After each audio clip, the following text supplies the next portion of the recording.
오늘은 2021년 마지막 제 주일입니다. 여러 가지로 참 많은 힘든 시간을 이 한 해 보내왔습니다. 코로나19라는 이 팬데믹 속에서 사업자이든 직장이든 교회이든 미치지 않는 영역이 없을 정도로 힘들고 버거운 한 해를 살아왔습니다. 가운데 가장 또 큰 아픔은 우리 강명순 집사님이 이제 자가호흡이 할 수 없어서 이제 목관을 해서 인공호흡을 그렇게 하고 계십니다. 이런 힘든 속에서도 또 하나님께서 우리 가운데 행하신 일들을 바라보면 참 무한히 큰 은혜 속에 우리가 한 해를 살아왔다 이렇게 생각할 수 있습니다. 특별히 우리 한사랑교회가 큰 은혜를 입었던 것은 우리 장로님들, 또 권사님, 안수 집사님, 또 우리 성도님들 를 비롯해서 우리 서지 집사님들의 이 헌신과 사랑이 있었기 때문에 건강하게 교회가 이 자리까지 오게 된 줄로 믿습니다.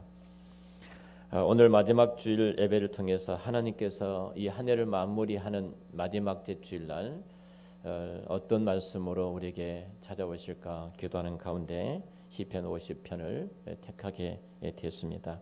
이 말씀을 통해서 큰 은혜를 받으시기를 주의 이름으로 축원합니다. 오늘 이 짧게 된 2절밖에 안 된 성경이지만 이 2절 속에는 아삽이라는 이 시를 지었던 아삽을 통해서 주셨던 하나님의 그 음성을 들을 수 있습니다. 아삽은 모든 사람을 두 종류로 나누었습니다. 22절에 한 종류의 사람은 하나님을 잊어버린 자가 등장합니다. 그리고 23절에는 감사로 제사를 올려드리는 자를 이야기를 합니다. 그러니까 아삽이 바라볼 때 우리 교회 안에서 동일하게 이 말씀을 본다면 지난 한 해 동안 우리는 하나님을 잊어버린 자리에 있지 않았는가 하는 것이고, 또 한 면에 있어서는 나는 정말로 감사함으로 한 해를 살아왔는가, 이 힘듦 속에서 이 두 종류 가운데 나는 어떤 자리에 지금 서 있는가, 우리의 모습을 볼 수 있으리라고 생각이 되어집니다. 먼저 가장 중요한 것이 한 해를 마무리하면서 우리는 하나님을 잊어버리질 않았는가, 우리 모습을 좀 돌아보면서 회개했으면 좋겠습니다. 22절 이렇게 말합니다. 하나님을 잊어버린 너희여 이제 이를 생각하라. 그렇지 않으면 내가 너희를 찢으리니 건질 자 없으리라. 무섭게 말씀을 하지요. 하나님을 잊어버린 사람, 어떤 사람이 잊어버렸다고 말하는가? 우리가 시편 50편 8절 말씀 보면 성경은 이렇게 말씀합니다. 나는 내 재물 때문에 너를 책망하지 아니하니라. 자, 재물을 드렸어요. 근데 하나님은 내가 가지고 온 그 재물 때문에 너를 책망하지 않겠다. 그리고 내 번제가 항상 내 앞에 있었다. 이렇게 말씀을 해요. 이 번제라는 것은 이스라엘의 제사 가운데 중심적인 제사를요, 항상 하나님 앞에 있었다는 겁니다. 나는 너가 지금 드렸던 이 제사와 제물 때문에 너희들을 책망하는 것이 아니다. 이렇게 말을 해요. 자, 하나님 이것 때문에 책망하지 아니하시고 하나님 이렇게 말씀하십니다. 너희들이 나를 잊어버렸다. 이렇게 말씀해요. 우리가 하나님 앞에 예배를 드렸습니다. 또 찬양도 하고 기도도 합니다. 그리고 우리가 봉헌도 합니다. 내가 모든 종교적인 행위를 다 해왔습니다. 근데 하나님은 이렇게 책망하신 거예요. 이것 때문에 우리 책망한 것이 아니라 너가 나를 잊어버린 것 때문에 내가 너를 책망한다. 이 말이에요. 하나님을 잊어버렸다. 이렇게 말씀합니다. 자, 이 말이면 겉으로 보기에는 전혀 이들이 지금 하는 행위에 대해서 하나님이 책망할 것이 없다고 말씀하죠. 근데 하나님은 저들의 중심을 보시는 겁니다. 모든 종교적인 행위를 다 하지만 그들의 지금 중심을 보시면서 하나님이 저들을 책망하고 계신 것을 보게 되어져요. 그 이제 8절 이하의 초기 기록이 되어졌습니다. 자, 이들의 모든 행위를 보면은 어쩌면 이들은 이런 사람들이 입술에 하나님을 달고 살았던 사람들이고 제사를 열심히 드리고 번제를 드렸던 사람들이었습니다. 그런데 가장 중요한 것은 그 중심에 하나님이 계시지 않는 행위였다는 겁니다. 여러분, 하나님이 계시지 않고 하나님을 떠나는 행위를 어디로부터 오냐면요, 내가 하나님보다 어떤 것을 더 사랑할 때 찾아오는 상태입니다. 뭔가를 내가 더 사랑하는 거예요. 사랑하는 것이 여러분 그 사람입니다. 사랑하는 것이 그 사람으로 행위로 움직여지는 것입니다. 사랑이 사람을 행동하게 만든 거예요. 이게 사랑이 그 사람이에요. 정말로 이들은 모든 종교적인 행위를 하지만 하나님을 사랑하는 것이 없었어요. 그래서 그들은 하나님을 잊은 자로 살아가고 있었던 것입니다. 여러분, 사람이 영적인 일에 있어서 하나님을 잊게 되어지면요, 어떻게 우리가 비참해지냐, 마치 기차가 레일을 향해서 달려가다가 탈선하는 것처럼 우리가 그렇게 탈선할 수밖에 없는 것입니다. 여러분, 영적으로 무기력함이 되어지고 힘을 잃어버립니다. 그리고 하나님의 말씀을 멀리하게 되어집니다. 이렇게 되면 그 결과로 우리의 마음속에 찾아온 것이 뭐냐면, 가장 이들의 마음속에 찾아왔던 것이 감사한 마음이 사라졌다는 것입니다. 여러분, 빛이 사라지는 것은 단순히 어떤 빛이 사라지는 것이 아니라 빛 대신에 뭐가 들어오죠? 어둠이 들어오게 됐습니다. 빛이 들어오면 어둠이 사라집니다. 빛이 사라지면 어둠이 거기를 장악하게 되는 거예요. 지금 하나님을 사랑하는 그 마음을 하나님이 잊어버리는 그 마음 속에 찾아온 것은 어둠이고, 그 어둠 속에 찾아왔던 것은 불평과 원망이었다는 것입니다. 저들이 감사함을 잊어버린 모습을 보게 되어집니다. 여러분, 이들에게서 뭐라고 말씀하시냐면, 이제 이것을 생각해라. 최소한도 우리가 이 한 해를 돌아보면서 내가 하나님을 잊어버렸던 내 가정과 남편으로서, 아내로서, 자녀로서, 부모로서, 내가 직장과 일터와 사업장에서 내 하는 모든 행위 속에 하나님을 잊어버렸다면 우리는 생각해야 됩니다. 얼마나 두려운 생각을 우리 마음속에 오늘 말씀에 심어주고 있냐면은, 내가 그렇지 아니하면 내가 너희를 찢으리라, 이렇게 말씀합니다. 내가 너희를 찢어버리겠다, 절단을 내겠다, 이 말씀. 모든 관계가 뒤틀려지고 모든 것이 억울해질 수밖에 없는 상황으로 몰고 가겠다는 것입니다. 자, 그렇다면 우리 어떻게 해야 될까요? 이 한 해를 마무리하면서 중요한 것은 지금 돌아서는 것입니다. 우리가 서 있는 장소가 각기 다릅니다. 가정도 다르고 직장도 다르고 일터도 다르고, 그리고 우리가 각기 살아오는 삶의 현장들이 다 다릅니다. 하나님께서 우리를 그 현장에 보내주셨습니다. 이 한 해를 시작하면서 하나님께서 각기 현장에, 삶의 현장에 보내주셨어요. 때로는 아내의 자리에 보내주시고 남편의 자리에 보내주셨습니다. 부모와 자녀의 자리에 보내주시고, 직장에서 직원과 또 상사로서 또 오너로서 그 자리에 하나님께서 우리를 각자의 자리에 보내주셨습니다. 자, 보내주신 그 자리에서 내가 하나님을 잊어버린 행위가 있었다면 이제 우리는 회개해야 합니다. 왜냐하면 하나님께로 우리가 돌이키지 아니하면 우리를 찢으시겠다고 말씀했기 때문에 그렇습니다.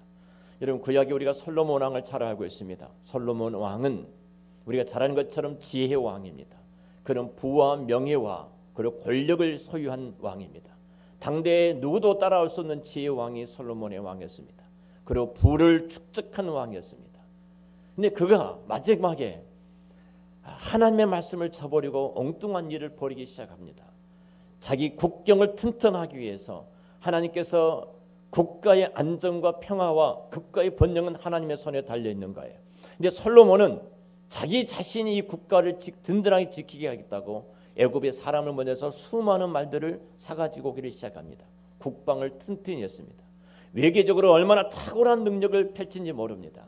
외교적으로 열방의 많은 나라의 왕들의 딸들을 자기의 후궁으로 들이기 시작합니다.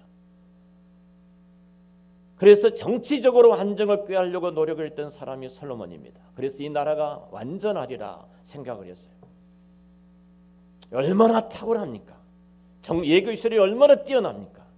그리고 그 나라의 국방을 하는 일에 있어서 솔로몬처럼 탁월하게 하는 사람이 없었어요. 하나님께서 그에게 지혜를 주시니까 열 왕들이 솔로몬의 지혜를 들으러 옵니다. 그리고 얼마나 많은 사람들이 조공을 바치자면은 정말 열 왕들이 조공을 바치는데 가장 넓은 영토를 가질 정도로 대단한 업적을 성취했던 사람이 솔로몬입니다.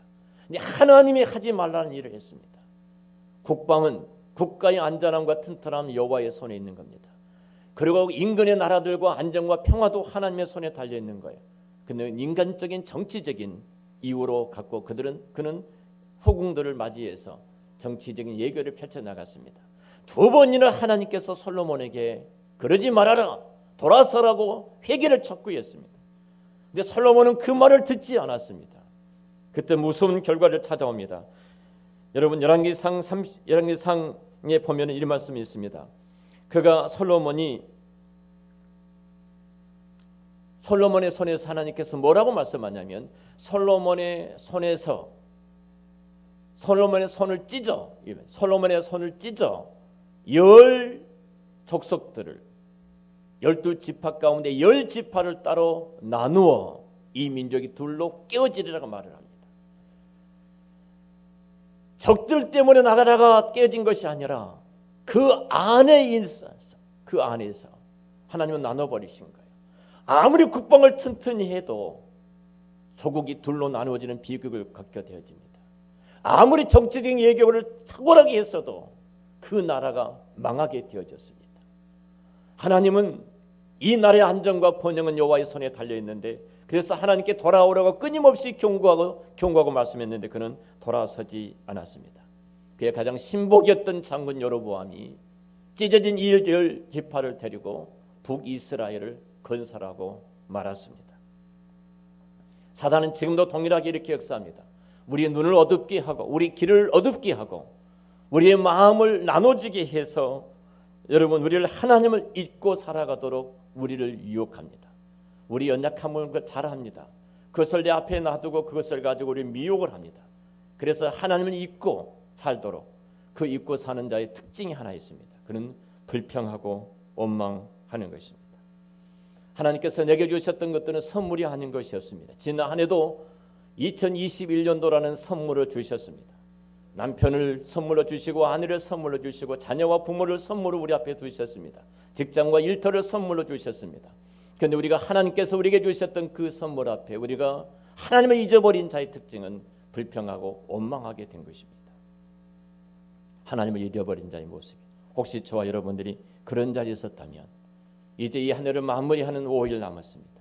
5일 기간 동안 하나님 앞에 하나씩 회개함으로 말미암아 이 하나에 다시 한번 주의 은혜가 여러분 가운데 부어지는 그 복이 있으시기를 축원합니다. 두 번째로 오늘 23절에 이렇게 말합니다. 감사로 제사를 드린 자가 나를 영화롭게 하나니. 자, 하나님께 우리는 감사의 제사를, 감사의 예배를 올려드리기를 원하고 계십니다. 자, 22절과 23절에 대조적으로 말씀을 하지요. 자, 22절에 하나님을 잊어버렸다 이렇게 말을 합니다. 그럼 이 하나님을 잊어버린 것의 반대말이 무슨 말입니까? 하나님을 잊어버린 반대말은 하나님을 기억하는 것입니다. 하나님을 기억하라 이렇게 말씀하지 않은 거예요. 하고 있잖아요. 자, 여기서 하나님을 잊어버린 자 반대가 바로 감사치 않는 자라는 겁니다. 반대가 감사하는 거예요. 잊어버린 자는 감사하지 않는 자인데 이것을 회복하기 위해서는 감사로 제사를 드리는 영혼이라고 말씀합니다. 하나님을 기억하고 한다는 것은 내가 단순히 하나님을 아는 지식과 하나님을 아는 하나님을 아는 어떤 신앙의 신앙이 어떻게 성숙되어져가는 그런 측면, 어떤 영적인 그런 부분을 말씀하고 있는 것이 아닙니다. 여기서 하나님을 이들이 지금 얼마나 잘 알고 있었습니까? 오늘 본문에 등장 이들은 하나님을 알고 있었기 때문에 그들은 제사를 드리고 번제를 드리고 그들은 하나님 앞에서 얼마나 열심히 그 제사가 끊어지지 않을 정도 제사를 드리는 사람들이 이 사람들이었습니다. 그런데 그들은 그 제사 속에 하나님을 잊어버렸기 때문에 감사가 없었고 종교적인 행위밖에 저들에게는 없었습니다.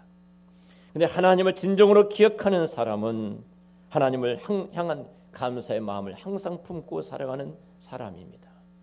내게 주셨던 때로는 내 입에 쓰는 그 아픔과 고통일지라도 하나님께서 나를 사랑하셔서 주시는 선물을 알고 감사하는 사람, 이 사람이 바로 하나님을 기억하고 있는 사람인 줄로 믿습니다.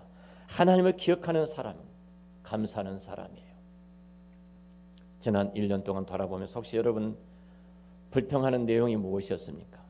섭섭하고 때로는 원망하고 짜증을 내고 화가 치밀어왔던 여러분의 마음을 아프게 했던 것들이 무엇입니까? 하나님은 우리를 사랑하셔서 당신의 독생자 예수 그리스도를 우리 위해서 내어주실 뿐만 아니라 그 그리스도와 함께 모든 좋은 것을 주시는 하나님이세요.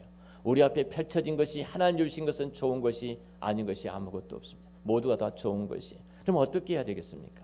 당연히 하나님을 기억한 사람이라면 하나님께서 이것을 선물로 주심을 알고 감사하는 사람, 바로 이 사람이 하나님을 기억하고 있는 사람입니다. 이렇게 하나님을 기억하는 사람을, 하나님에 감사하는 사람은 하나님을 영화롭게 한다고 말씀해요. 오늘 이렇게 말합니다. 감사로 제사를 드리는 자가 나를 영화롭게 한다. 우리가 하나님 앞에 예배를 드리고 있습니다. 정말 우리 한사랑교회는 예배의 잔치로 나와야 합니다. 그러면 여러분 분명히 성령으로 우리는 새로워지게 될 줄로 믿습니다. 새로운 우리가 습관을 예배 속에서 얻게 되어집니다. 감사함으로 우리가 예배 자리에 나오게 되어진다면 우리는 내 삶의 모든 것들이 아멘이 되어질 수 있어요. 그래서 이렇게 말을 하죠. 너희의 행위가 그의 행위를 옳게 하는 자가 되어집니다. 감사하는 자는 그의 행위가 옳다고 인정을 받아요. 하나님께서 인정해 주시는 겁니다.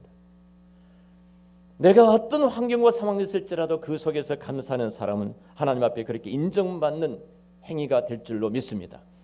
감사하는 자의 삶이 누리는 이 하나님의 복이에요. 그리고 23절에 이렇게 말을 합니다. 감사로 제사를 드린 자가 나를 영화롭게 하나니 그의 행위를 옳게 하는 자에게 내가 하나님의 구원을 버리라. 감사로 제사를 드리는 심령해 주시는 것은 무엇보다도 큰 은혜 한 가지가 있는데 그것은 두 눈을 뜨고 똑똑히 뜨고 하나님께서 내게 베풀어 주셨던 그 은총, 구원을 내가 버리라 이렇게 약속해 주고 계세요. 시편 91편 16절 말씀 보면은 이렇게 말합니다. 내가 그를 장수하게 함으로 그를 만족하게 하며 나의 구원을 그에게 보이리라 하시도다. 내가 나의 구원을 그에게 보이리라. 두 눈을 똑똑하게 뜨고 볼 수 있도록 하나님께서 만들어 주시겠다. 그리고 14장 13절 말씀 보면은 모세가 백성에 이르되 너희는 두려워하지 말고 가만히 있어서 여호와께서 오늘 너희를 위하여 행하시는 구원을 보라. 여러분 이스라엘 백성들에게 하나님께서 구원을 말로만 하신 것이 아니잖아요. 그들 앞에 가로막고 있었던 홍해를 가르심으로써 하나님께서 우리 민족을 어떻게 구원하신가? 그들을 뒤쫓던 바로의 군대들을 이 홍해에 수장시킴으로 하나님의 구원이 영원한 것을 그들은 눈으로 목격하고 있지 않습니까? 여리고성에 가나안 땅에 들어갈 때도 그들 앞을 가로막고 있었던 여리고 거대한 성을 하나님의 초자연적인 능력과 권능으로 그 성벽이 무너지고 그 성 백성들이 항복을 하고 주께로 그 성이 돌아오는 기적이 그들이 보지 않았습니까? 여러분 구원을 보리라. 하나님이 감사하는 자에게 닫혀있던 문이 열려진 것을 볼 것이고 우리 앞을 가로막고 있던 산이 무너진 것을 보게 될 것이고 그리고 그 어둠 속에서 우리가 다시 헤쳐나와서 하나님의 빛을 보는 그 구원의 역사를 보게 될 줄로 믿습니다. 구원을 보리라는 거예요. 눈으로 보리라. 여러분 이것은 2000년 기독교 역사 속에 끊임없이 이루지 않았습니까? 우리 초대교회 한국교회 역사 속에서 끊임없이 있었으며 지금도 동일하게 하나님의 이 구원의 역사를 하나님 믿고 순종하는 자들에게 하나님께 감사하는 자들에게 이 구원의 역사를 펼쳐 가실 줄로 믿습니다. 헬라의 법학자 라이코 콥스는 이런 말을 했습니다. 감사할 줄 모르는 자들을 벌하는 법을 따로 세우지 않는 까닭은 감사할 줄 모르는 자들은 하나님께서 벌하시기 때문에 그렇다. 여러분 오늘부터 31일까지 이제 우리는 5일 남았습니다. 2021년에 감사의 조건을 찾고 하나님께 감사하는 시간을 가지시기를 축원합니다. 시편 50편 14절 15절 말씀에도 성경이 이렇게 말합니다. 감사로 하나님께 제사를 드리며 지존하신 이에게 내 소원을 갚으며 환난 날에 나를 부르라. 내가 너를 건지리니 내가 너를 영화롭게 하리라. 베드로전서 5장 8절에도 너희 대적 마귀가 우는 사자같이 두루다니며 산길자를 찾나니 여러분 믿는 사람이라도 끊임을 사탄은 무너뜨리려고 두 눈을 부릅뜨고 우는 사자처럼 산길자를 두루 찾고 있습니다. 그런데 예수 그리스도를 구주와 주님을 믿는 저와 여러분들에게 우는 사자처럼 산길자를 두루 찾고 있는 사단을 한 방에 KO시킬 수 있는 선물을 하나님께서 주셨습니다. 바로 그 무기가 감사인 줄로 믿습니다. 어떤 상황에도 감사할 때 사단으로부터 우리가 승리하게 되어집니다. 그러나 내가 불평하고 원망하는 순간 사단을 끌어들이는 것입니다. 사단을 초청하는 것입니다. 우리 한 사람 가족들은 어떤 상황과 환경일지라도 감사함으로 여러분 사단을 쾌유패시키고 승리하는 하나님의 종들이 되시기를 축원합니다. 그래서 바울은 데살로니가서 전서 5장 18절에 이렇게 말합니다. 범사에 감사하라. 이는 그리스도 예수 안에서 너희를 향하신 하나님의 뜻이다. 이 땅을 종말을 살아가는 그리스도인들에게 어떤 상황 속에서 감사하는 것이 하나님께서 나를 향하신 거룩하신 뜻이라는 겁니다. 왜냐하면 그 감사함으로 이 땅에 영적인 승리를 거둘 수가 있기 때문에 그렇습니다. 여러분, 우리가 감사하지 않는다고 해서 세상이 우리를 벌 주는 것은 아닙니다. 우리가 감사하지 않는다고 해서 우리가 지옥 가는 것도 더더구나 아닙니다. 그러나 분명한 것은 하나님의 백성들이, 하나님의 자녀들이, 하나님의 일꾼들이 감사하지 아니하면은 바로 하나님께서 오늘 22절에 뭐라고 말씀하십니까? 내가 너를 찢을 테인데 건질 자가 없을 것이다. 가정이 힘들어질 것이고 인간관계가 뒤틀릴 것이고 직장과 일터에서도 힘든 일만 벌어질 것입니다. 여러분, 그 원인이 어디 있다고 생각이 되어지십니까? 그 힘듦이 어디에서부터 왔다고 생각하십니까? 그런 여러분 그 삶 속에서 감사하는 순간 모든 문제가 해결되어질 줄로 믿습니다. 독일이 전쟁이 끝난 이후에 굉장히 힘든 시기를 보내고 있었어요. 그때 한 부자 할아버지께서 그의 전 재산을 팔아서 이제 구제 사업을 펼쳐나갑니다. 매일마다 빵을 구워서 수많은 사람들에게 그 빵을 나누어주는 이 일을 합니다. 처음에 사람들이 빵을 받아갈 때 감사합니다 표현을 했어요. 그런데 그 다음부터는 사람들이 감사를 잊어버리는 것입니다. 어떤 사람도 감사하지 않는 거예요. 그런데 어린 한 소녀는 그 모든 사람들이 빵을 다 가지고 난 나머지 찌그리 작은 빵들을 들고 가는데 그 들고 가면서 항상 이 할아버지한테 와서 감사하는 것입니다. 할아버지 감사합니다. 잘 먹겠습니다. 감사합니다. 이렇게 떠나는 거예요. 이 할아버지가 생각을 하는 겁니다. 정말 이 소녀에게 내가 큰 은혜를 베풀고 싶은데 뭘 해줄까 생각하다가 이 할아버지께서 은전을 작은 빵을 만든 다음에 그 속에다 집어넣습니다. 그리고 사람들은 서로 큰 빵을 가지고 가겠다고 막 싸우고 뒤틀고 막 그러는데 이 아이는 항상 기다렸다가 작은 빵을 남는 것을 가지고 가니까 그때도 작은 빵을 들고 가는데 그 빵 속에다가 은전을 넣었잖아요. 집에 가서 빵을 뜯어보니까 은전이 나온 것입니다. 그래서 깜짝 놀라서 할아버지한테 찾아갑니다. 할아버지, 내가 빵을 먹으려고 찢었더니 이 빵 속에 은전이 나왔습니다. 이것이 어찌된 일입니까? 이렇게 할아버지한테 물었더니 할아버지가 이렇게 말하는 거예요. 하나님은 감사할 줄 아는 자에게 주시는 하나님의 선물이다. 여러분, 감사하는 자들은 단순히 감사함으로 멈춰버린 것이 아니라 하나님께서 헤아릴 수 없는 많은 축복을 우리에게 허락해 주실 줄로 믿습니다. 이 한 해를 마무리하면서 우리는 꼭 두 가지를 했으면 좋겠습니다. 오늘 말씀처럼 철저하게 우리가 회개하는 시간을 가져야 됩니다. 하나님을 잊어버렸던 것들, 그것이 어떤 것인지 무엇인지 그것을 우리는 회개해야 합니다. 우리가 회개할 때에 이 한 해가 가장 아름답게 마무리할 수가 있습니다. 하나님을 잊어버린 행위가 불평하고 원망하는 것입니다. 여러분, 무엇 때문에 불평하고 원망하셨습니까? 이 한 해를 조용히 내려놓고 잠잠히 우리 가운데 행하시는 그 주님을 바라보고 불평하고 원망했던 이 모든 것들을 내려놓고 회개하시기를 축원합니다. 두 번째로는 여러분 감사하시기를 바랍니다. 유대인들은 감사를 야다라고 말합니다. 야다는 경배하다, 애배하다 이런 뜻을 갖고 있습니다. 그리고 이 감사란 말은 또 토다란 단어를 쓰고 있습니다. 이 토다란 말은 숭배하다, 경배자들의 합창 이런 뜻을 갖기도 합니다. 오늘 이 본문에 감사하는 것은 손을 펴다 하는 그 의미를 갖고 있습니다. 내 손에 쥔 모든 것을 다 내려놓고 손을 펴서 하나님을 향해서 올려드리는 것이 감사의 행위입니다. 내 손에 쥐어진 것이 내 노력과 내 힘으로 이루어진 것이 아니라 하나님께서 이 모든 것을 이루셨습니다. 하나님께 주신 선물입니다. 때로는 그것이 내 손에 들려진 것이 고통과 아픔일지라도 이것도 하나님의 선물입니다. 그렇게 하나님을 기억하는 것이 최고의 하나님께 영광을 올려드린 것이고 하나님을 영화롭게 하는 것이고 그 행위가 하나님 앞에 칭찬받는 행위가 될 것이며 여러분 힘든 속에서 구원해 주시는 하나님의 그 구원의 손길을 보게 될 줄로 믿습니다. 여러분 어떤 것으로부터서 하나님의 구원을 받기를 원하십니까? 어떤 것으로부터 여러분이 하나님의 인도하심을 받기를 원하십니까? 지금 그걸 놓고 하나님 앞에 감사하시기를 바랍니다. 그때 성령님께서 여러분들을 가장 좋은 길로 인도해 주실 줄로 믿습니다. 빌립보서 4장 6절 7절 말씀 보면 이렇게 말합니다. 아무것도 염려하지 말라.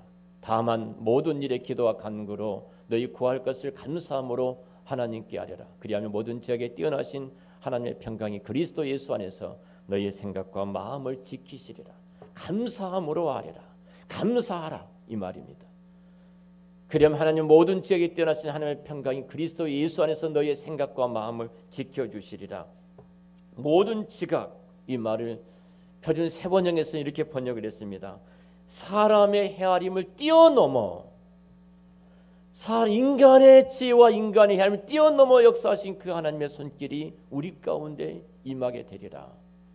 천상의 모든 동물과 모든 짐승의 주인 되신 하나님 앞에 우리가 감사할 때 그 모든 것이 저와 여러분의 것이 될 줄로 믿습니다. 이 은혜가 마지막 5일을 잘 마무리